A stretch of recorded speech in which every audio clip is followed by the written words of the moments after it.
Hello students, तो आज हम पढ़ेंगे आपकी क्लास 7th की उर्दू का सबक नंबर 9। तो सबक का नाम है आपका मौलाना मोहम्मद अली जौहर।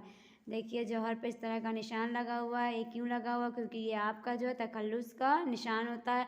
तो जौहर जो था इनका तखल्लुस था, इसलिए इस जौहर पर जो इस तरह का निशान बना हुआ है। चलिए हम देखते हैं। हिंदुस्तान को अंग्रेज़ों की गुलामी से आज़ाद कराने में जिन लोगों ने नुमाया कारनामे अंजाम दिए, उनमें मौलाना मोहम्मद अली जौहर, उनके बड़े भाई मौलाना शौकत अली यानी अली बिरादरान खुसूसी अहमियत के हामिल हैं। कहा जा रहा है कि जब हमारा मुल्क अंग्रेज़ों की ग़ुलामी में था तो हमारे मुल्क को अंग्रेज़ों की ग़ुलामी से आज़ाद कराने के लिए जिन लोगों ने भी नुमाया कारनामे अंजाम दिए, उनमें मौलाना मोहम्मद अली जौहर, उनके बड़े भाई मौलाना शौकत अली बिरादरान यानी कि इन दोनों भाइयों को अली बिरादरान कहा जाता है। इनका जो है ये भी जो है खुसूसी अहमियत के हामिल है। इन्होंने भी क्या किया था? अंग्रेज़ों की ग़ुलामी से हिंदुस्तान को आज़ाद कराने के लिए बहुत से काम किए थे। चलिए देखते हैं। जेल में हम मौलाना जौहर की विलादत, मुख्तसर सिलसिला नसब, तालीम, सहाफ़त और सियासी खिदमत वगैरह पर एक जामा मज़मून इख्तिसार के साथ दर्ज कर रहा है। इसके मुताले से तलबा को अली बिरादरान के बारे में ज़रूरी और अहम तरीन वाक़यात का पता चलेगा और उनकी तारीख़ी मालूमात में इजाफ़ा होगा। इजाफ़ा मतलब होता है बढ़ाव, और मुताले मतलब होना कि पढ़ने से। यहाँ कहा जा रहा है कि यहाँ इस सबक में जो है मौलाना मोहम्मद अली जौहर की विलादत मतलब पैदाइश के बारे में कुछ, और उनके ख़ानदान के बारे में, उनके नसब के बारे में, और तालीम और सहाफ़त के बारे में, और उन्होंने जो मुल्क की खिदमत की है उन सब के बारे में जो इसमें छोटी सी नोट पेश की गई है, जिससे के मुताले से ये पता चल जाएगा कि उन्होंने क्या क्या किया था। और इस वाक़े को पढ़कर बच्चों में जो है तारीख़ी मालूमात में इजाफ़ा होगा। चलिए, मोहम्मद अली 10 दिसंबर 1878 को रामपुर में पैदा हुए। वालिद का नाम अब्दुल अली खां, दादा का नाम शेख अली बख्श खां था। रामपुर में कोचा मतलब होता गली, लंगर खाना अन का आबाई मोहल्ला था। यानी कहा जा रहा है मोहम्मद अली 10 दिसंबर को 1878 में रामपुर में पैदा हुए थे। उनके वालिद का नाम अब्दुल अली खां था। दादा का नाम जो था शेख अली बख्श खां था। वो कहाँ के रहने वाले थे? कोचा लंगर यानी लंगर खां अनाका आबाई मोहल्ले में एक गली में रहने वाले थे। उनका मकान काफ़ी अरसे पहले मुनहदम मतलब होता तोड़ना, टूट गया या फिर जो है गिर गया। उनका मकान जो था बहुत पहले ही गिर चुका था, और अब वहाँ दीगर मतलब वहाँ पर दूसरी इमारतें मतलब घर बन चुके हैं। मौलाना के मकान के बराबर की एक इमारत अब भाटिया भवन कहलाती है। यानी कहा जा रहा है मौलाना के मकान के बराबर एक इमारत है जो भाटिया भवन कहलाती है। उसके बराबर में अब सुंदरलाल इंटर कॉलेज है। और कहा जा रहा है उसी यानी भाटिया भवन के बराबर में एक सुंदरलाल इंटर कॉलेज भी है। मोहम्मद अली के वालिद अब्दुल अली खां 1848 को रामपुर में पैदा हुए थे। दादा बख्श खां नवाब मोहम्मद सईद खां के यहाँ खान सामा मतलब होता बावर्ची मुकर्रर थे। नवाब यूसुफ अली खां के अहद मतलब होता ज़माना। अली बख्श को सदर तहसील रामपुर का तहसीलदार भी मुकर्रर किया गया। यानी कहा जा रहा है कि जो मौलाना अली के वालिद थे, उनके अब्बू जो थे 1848 को रामपुर में पैदा हुए थे, और जो उनके दादा अली बख्श खां थे वह नवाब मोहम्मद सईद खां के यहाँ खानसामा यानी बावर्ची का काम करते थे। और नवाब यूसुफ अली खां के अहद यानी उनके ज़माने में अली बख्श को सदर तहसील रामपुर का तहसीलदार मुकर्रर किया गया था। वह नवाब साहब के दस्त व बाजू रहे थे। कहा जा रहा है कि नवाब साहब जो थे वो नवाब साहब के यानी कहा जा रहा है दाद अली बख्श खां जो थे वो नवाब साहब के दस्त व बाजू रहे थे। 1867 में शेख अली बख्श खां का इंतकाल हो गया और रामपुर में हज़रत शाह जमालुल्लाह रहमतुल्लाह अलैह के मज़ार के अहाते में दफन किया गया। मज़ार मतलब होता कब, यानी कहा जा रहा है 1867 में शेख अली बख्श का इंतकाल हो गया था। उन्हें रामपुर में हज़रत शाह जमालुल्लाह रहमतुल्लाह अलैह के मज़ार के अहाते में जो है उन्हें दफन किया गया। मोहम्मद अली के वालिद अब्दुल अली को पैदाइश के वक्त 10 रुपये वजीफ़ा माहवार मुकर्रर हो गया था। हैज़े के मर्ज़ में मुब्तला होकर 20 अगस्त 1880 को सिर्फ 32 साल की उम्र में उनका इंतकाल हो गया। कहा जा रहा है कि मोहम्मद अली के वालिद अब्दुल अली खां को पैदाइश के वक्त से ही 10 रुपये वजीफ़ा जो था माहवार मतलब हर महीने का मुकर्रर हो गया था। उनको जो थी अब्दुल अली को हैज़े की बीमारी थी, यानी वो हैज़े के मरीज़ थे, इसलिए 20 अगस्त 1880 को सिर्फ 32 साल की उम्र में उनका इंतकाल हो गया। वह अपने वालिद की तरह हज़रत शाह जमालुल्लाह रहमतुल्लाह अलैह के मज़ार शरीफ के अहाते में दफन हुए। कहा जा रहा है कि जहाँ उनके वालिद दफन हुए थे वहीं उन्हें भी दफन किया गया था। उस वक्त वे 5 बेटों बंदा अली, जुल्फ़िकार अली, नवाज़िश अली, शौकत अली और मोहम्मद अली और एक बेटी मोहम्मदी बेगम के बाप थे। यानी कहा जा रहा है मोहम्मद अली जो थे, अब्दुल अली जो थे वो उस वक्त उनके 5 बेटे थे और एक बेटी थी। मोहम्मद अली की वालिदा बानो बेगम उर्फ बी अम्मा अमरोहा की रहने वाली थी। यानी कहा जा रहा है जो मोहम्मद अली की वालिदा थी, अम्मी थी, उनका नाम क्या था? बानो बेगम उर्फ बी अम्मा। वह अमरोहा की रहने वाली थी। उनके वालिद का नाम मुजफ्फ़र अली था। वह ज़्यादा पढ़ी लिखी तो नहीं थी मगर एक दीनदार खातून थी और कुछ मजहबी मालूमात रखती थी। बी अम्मा के दिल में अंग्रेज़ों से नफ़रत और वतन की मोहब्बत का जज्बा कूट कूट कर भरा था। यानी कहा जा रहा है जो बी अम्मा थी उनके वालिद का नाम, उनके अब्बू का नाम मुजफ्फ़र अली था।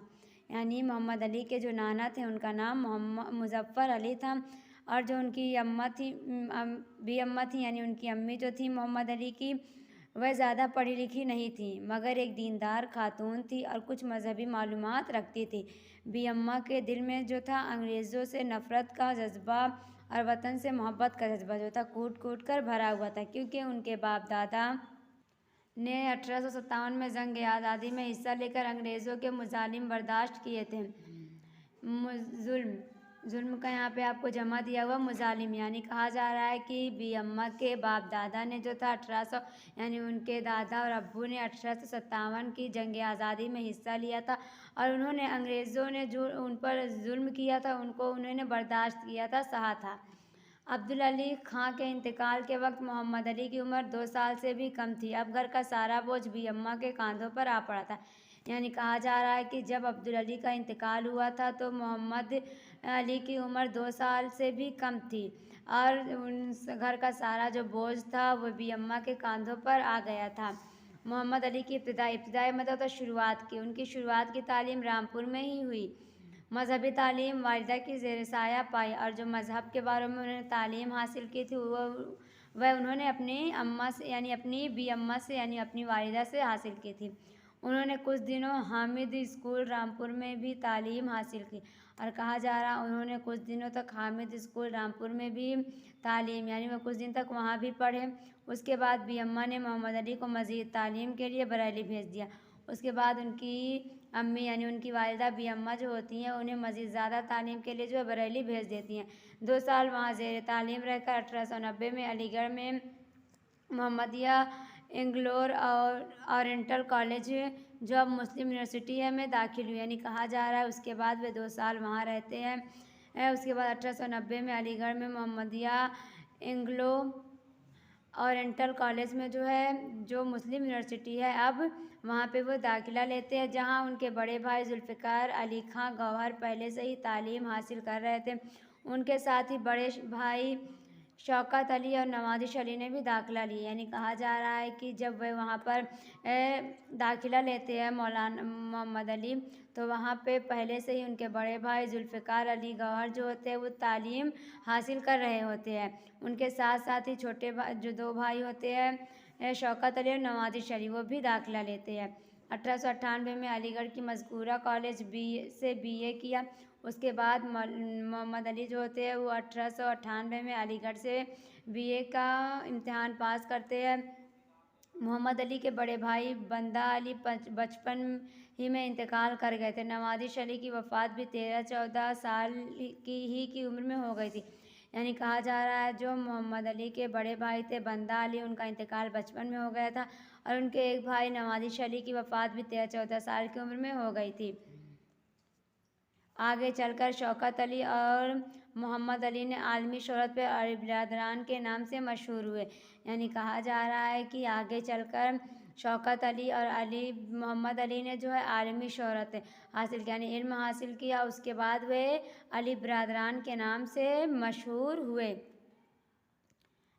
1899 में बड़े भाई शौकत अली ने नवाब हामिद अली खां से 10,000 रुपये कर्ज लेकर मोहम्मद अली को सिविल सर्विस के इम्तिहान की तैयारी के लिए लंदन की ऑक्सफोर्ड यूनिवर्सिटी में भेज दिया, मगर उन्हें वहां कामयाबी हासिल ना हुई। कहा जा रहा है कि 1899 में बड़े भाई यानी मोहम्मद अली के बड़े भाई शौकत अली जो होते हैं वो मोहम्मद हामिद अली खां से 10,000 रुपये कर्ज लेते हैं, उधार लेते हैं, और मोहम्मद अली को सिविल सर्विस के इम्तिहान की तैयारी के लिए लंदन की ऑक्सफोर्ड यूनिवर्सिटी में भेज देते हैं। मगर जो मोहम्मद अली होते हैं, मोहम्मद अली को वहाँ पे कामयाबी नहीं मिलती है।